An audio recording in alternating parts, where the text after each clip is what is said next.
सुई त कांपते घर में जातिया। ए बहू, अरे बहुत भारी राजा साहेब आइल बाड़न, घोड़ा पर आइल बाड़न आ कहतन कि ए धोबिन तोहार पतो ही आइल बिया। त कहनी ह कि हाँ से हमार त जीव डेराता, कैसन राजा साहेब हवन, तोहरी गांव के ना हवन, तोहरा खातिर नइखन ना आइल। कहली कि सुने अम्मा तनको रउआ डेराई मत, हम केवाड़ी की पाला तर खड़ा होतनी और रउआ राजा साहेब के खड़ा करा दी आ कह दी कि हमरा पतो से रउरा बात कहली। तब पतो पाला धो के पाला उठंगा के खड़ा हो गई आ कहलसी सासु की ए बाबू ए राजा साहेब हमर पतो ही पालवा तर खड़ा भी रउरा बतियाली।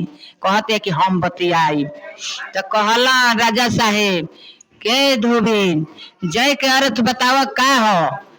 तो वो कहली कि ये भाई जय के अर्थ तो हम बता दे, आ तो बताव केंग बतेबू।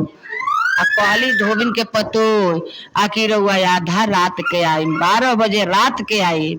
आ कहवा आई कि बीच ताल में पीपर के पेड़ बा, वही जरूरा आई आ हम जय के अर्थ बता दे। कहला राजा साहेब आकि हम आई। राजा साहेब कहलन कि हम आई, जय के अर्थ तू बतैया। कहलस कि राजा साहेब रउरा आ जाई, रउरा ओही जा। अब तो धोबिन के पतो 12 बजे रात के चल गई पीपर का पेड़ तर आ राजा साहेब ओइजा गइलन। राशनी पड़ी रहे, धोबिन के पतो ही ना रहे, लेकिन गुरु बहिना खाने पड़ी रहे, ज्ञान रहे, बुद्धि रहे, उतना अभिमान रहे आकि ओके सब कोई जानकार रहे। तब न राजा साहेब दुआरी पर गईले। अब तो धोबिन के पतो जब गइल बर का पेड़ तर आ राजा साहेब आ गइलन तो कहलन कि जय के अर्थ बतावो। तो कहलस धोबिन के पतो के राजा साहेब हाई पीपरा के पेड़ावा कवरिया में धोली। धरिया कवरिया में पीपरा के पेड़वा कवरिया में धरब तब जाके रउआ के जय के अर्थ मिली। जब एक ओर से राजा साहेब धैलन एक ओर से उ धैलन तो पीपर के पेड़ लेके उड़ गईली आकाश पर। जब आकाश पर गईली तो इंद्रासन में कहली कि ए राजा साहेब यही जट खड़ा हो जाई आ रउआ के हम देखावतनी।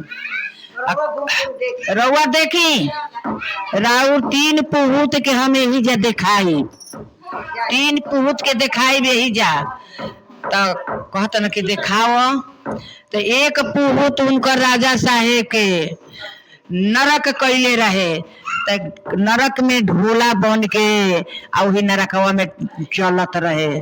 कहलस कि ए राजा साहेब हाई पहिला पुहूत के हई रउरा कर्तव्य हो, देखी राउर पहिला पुहूत जो कर्तव्य कैले बा, देखी पंडोहा में के ढोला भइल बा चलता नरक में। दूसरा में गइल तो कहलस कि ए राजा साहेब हाई देखी दूसरा पुहूत के हई रउर खानदान हो। तो दूसरा में मवाज में डुबकिया मारता उनकर खानदान। तो ए राजा साहब हई दूसरा हो आ हई तीसरा हो, हई तीसरा पुहूत हो। ए राजा साहेब देखी राउर माई बाप कितना बढ़िया कर्तव्य कैले बा कि भगवान की बगल में बैठल बा, भगवान की बगल में ही बैठल बा, देखी कितना बढ़िया कर्तव्य कैले बा। ए राजा साहेब देखनी आ तो हाँ हो देखनी।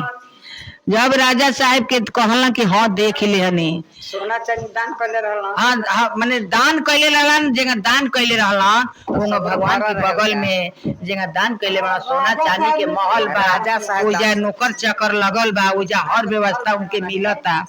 ए राजा साहेब तीसरा पुहूत देखनी ना आ तो हाँ देखनी। अब का कहतनी आ तो अब चल। अब तो वजह से फिर एजा आ गईली।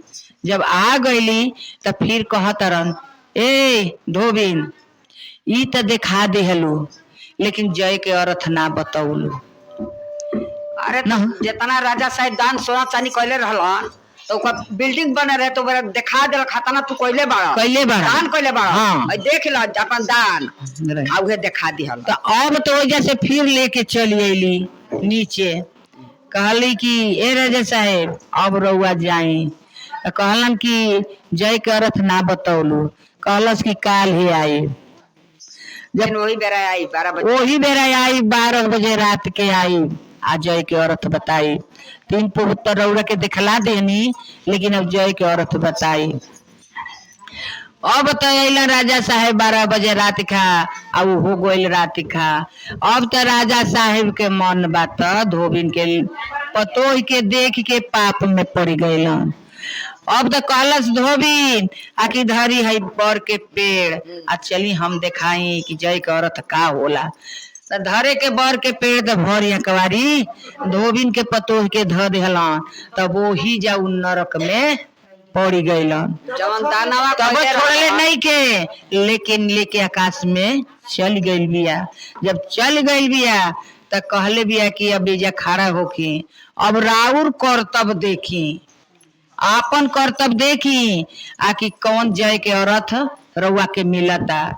ई बताई रउरा कितना पापी बानी, कितना पापी बानी। रउआ का जय के अर्थ पूछब आ का ले सब पाप तो रउरे लगे बा।